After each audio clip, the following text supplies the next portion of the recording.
How to update your contact information in cPanel. Log into your cPanel account and you will be on this page.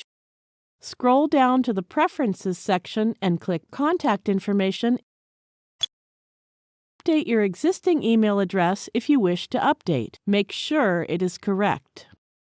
You can also add your secondary email address. These email addresses will be used to receive notifications and password reset confirmations.